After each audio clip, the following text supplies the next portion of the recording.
bahwa sepakat kita di DPRD dulu itu Pak, riwayat sejarahnya ketika membicarakan masalah BRI, PT BRI itu kami sudah cap kemarin itu sebagai perusahaan yang garis merah, karena sejak kami di DPRD bersama teman-teman, masalah yang muncul di BRI itu sangat banyak.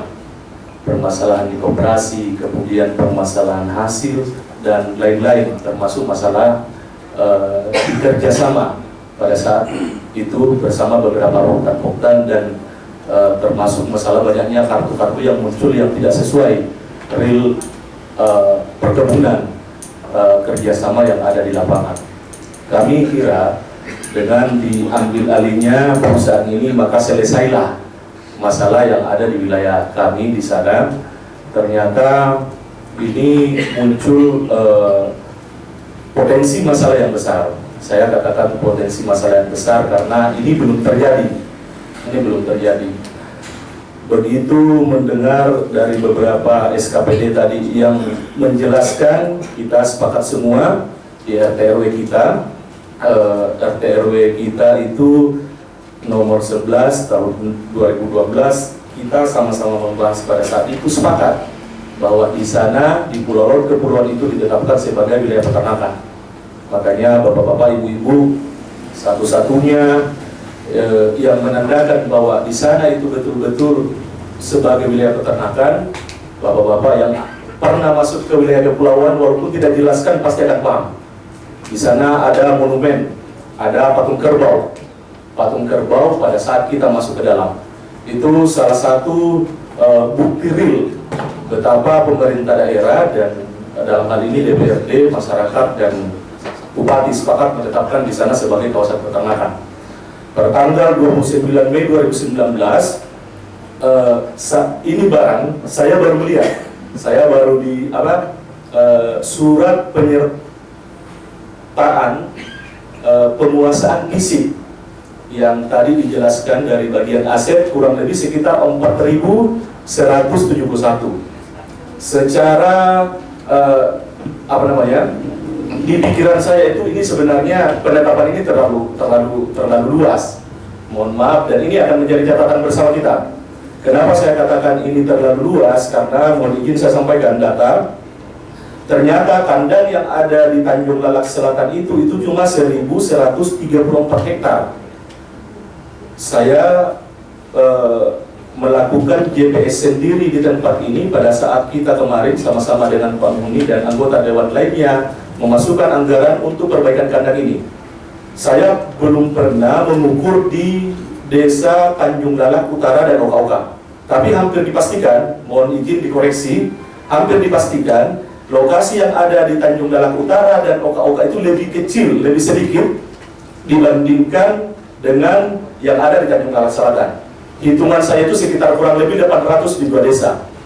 Itu informasi dari ketua kelompok sebelumnya almarhum Haji Abawada pada saat itu, dan beberapa informasi peternak. Mohon dikoreksi kawan-kawan bapak-bapak dari peternak kalau informasi yang saya dapatkan ini salah. Nah, kenapa ini saya sampaikan di pendahuluan?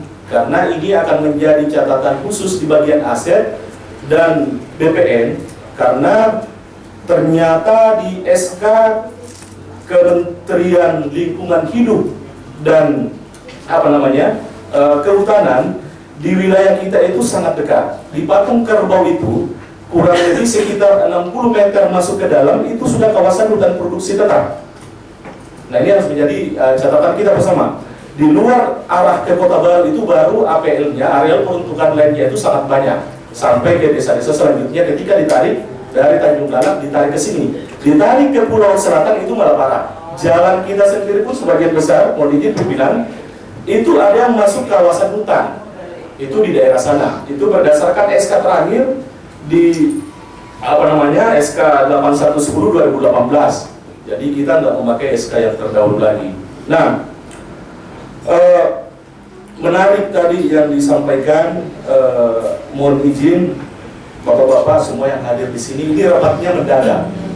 dari manajemen, dari semua bapak-bapak yang hadir. Ini rapatnya mendadak karena kami sangat khawatir, sangat benar tadi yang disampaikan oleh masyarakat. Masyarakat hari ini di 3 desa khususnya sangat cemas. Kenapa cemas? Karena mendapat informasi dari kecamatan bahwa perusahaan rencananya akan masuk blocking ini, rencana areal plasma di dalam kawasan kandang. Nah, ini menjadi kecemasan karena tadi sudah dijelaskan. Saya tidak perlu jelaskan lagi masalah penetapan, masalah berapa banyak biaya yang masuk, dan bukan cuma di Kalsel. Daerah kita di sana itu sudah sampai ke kementerian, bahwa di sana ada aset peternakan kerbau. Memang pada perkembangannya hari ini memang perlu perhatian dari pemerintah. Lanjut daripada itu, saya ingin menjelaskan bahwa melalui masyarakat kami mohon izin dan memohon rencana sementara untuk ini kita clearkan dulu lah. Kita clearkan dulu masalah ini, baru teman-teman dari manajemen. Kami sangat menghargai investasi yang masuk ke Kabupaten Kota Baru itu berdampak terhadap penerimaan tenaga kerja dan pendapatan masyarakat. Tapi di sisi lain harus ada kehati-hatian. Kenapa saya sampaikan kehati-hatian? Karena apa? Benar tadi yang sampaikan manajemen, izin lokasi pernah dikeluarkan. Saya sempat punya dokumennya, cuma hilang di zaman Pak Irhami pada saat itu. Di izin lokasi itu, dan saya ingat 2 kali, seingat saya, apa mungkin lebih atau tidak, 2 kali alat PT BRI pada saat itu pernah masuk, dan alhamdulillah teman-teman menahannya, semua peternak menahannya, walaupun hampir terjadi konflik di dalamnya. Makanya inilah kenapa menjadi kami menginisiasi, kita bicarakan secara musyawarah untuk menghindari hal-hal yang kita tidak inginkan. Izin lokasi seketahui kami pimpinan, walaupun di dalam saya masuk ke kutipan risalah lelang, mohon izin kalau ada di luar dokumen ini yang kami tidak temukan atau cukup ini saja. Saya membaca berulang kali, tidak ada satupun di dalam kutipan risalah lelang ini masalah desa Tanjung Darat Selatan dan Tanjung Darat Utara. Ada kecamatan Pulau Kepulauan tapi diwakili oleh desa Teluk Kemuning. Saya berkali-kali membaca ini pimpinan, saya tidak menemukan. Nah, saya mencoba menganalisa kenapa ini dimasukkan.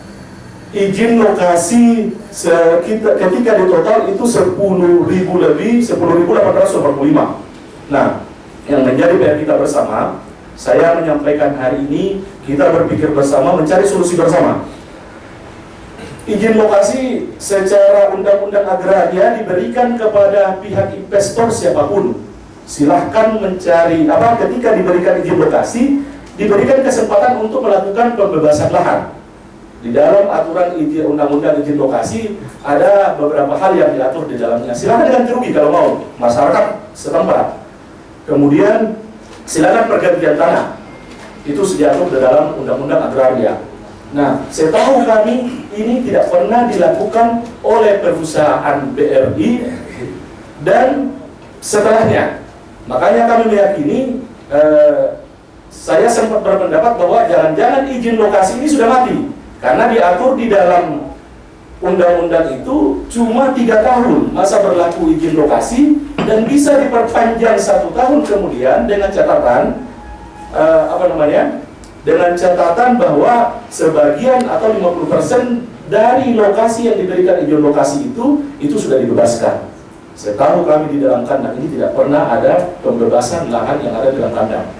Nah, ini saya utarakan mencoba sedetail mungkin ini karena ini sebenarnya benar tadi yang disampaikan perusahaan bahwa masalah itu muncul ketika masuk masalah kerjasama ini, karena pemenuhan plasma ini, kemitraan ini yang begitu carut marut.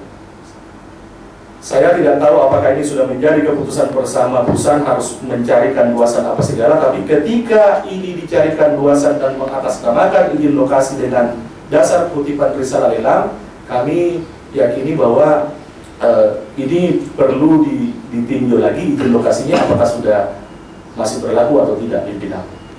Nah, dan yang terakhir yang ingin kami sampaikan bahwa setahu kami membaca tanggal 23 Oktober di media KPKNL itu mohon izin dari manajemen itu dilelang paket di sana itu hanya 5.460.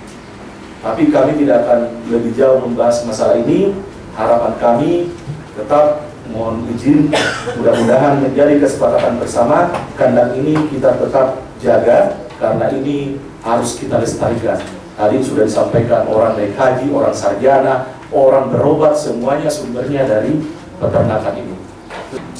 Kalau kita bicara masalah HGU itu tidak diperdebatkan lagi. HGU itu sangat jelas di dalam, itu tidak diperdebatkan dan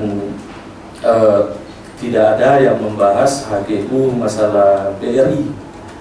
BRI ketika ini ya sudah, itu akan menjadi hak sepenuhnya oleh Islam. Saya coba bacakan di kutipan risalah lelang.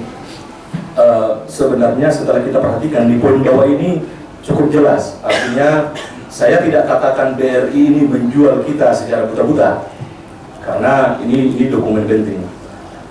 Saya langsung baca di sini pimpinan. Atas objek lelang tersebut, sebagian dari tanaman ditanam di wilayah lahan izin lokasi sebesar 10.885 hektar, di mana di atas izin lokasi tersebut sebesar 5.460 hektar, total tanaman 3.105 hektar telah terdapat alas hak dalam bentuk HGU. Ini tidak diperdebatkan. Ini tidak diperdebatkan karena ini kepemilikan secara sah. Lahan B dan peta kadastral objek lelang, selain itu terdapat tanaman seluas 4.927 hektar yang ditanam di atas lahan sebesar 5.000 sekian, belum didaftarkan, yang merupakan satu hamparan lahan yang menjadi satu kesatuan izin lokasi PT Bumi Raya Pestindo yang turut diserahkan kepada pemegang lelang.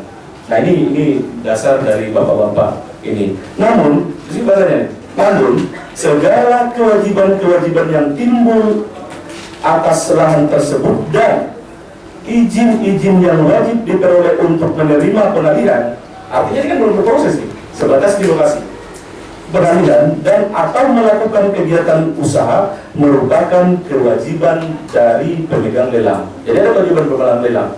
Nah, maksud saudara Rodi tadi ini baik, saya paham maksudnya itu untuk bagaimana hak-hak masyarakat tetap didapatkan dan yang belum mendapatkan itu bisa mendapatkan.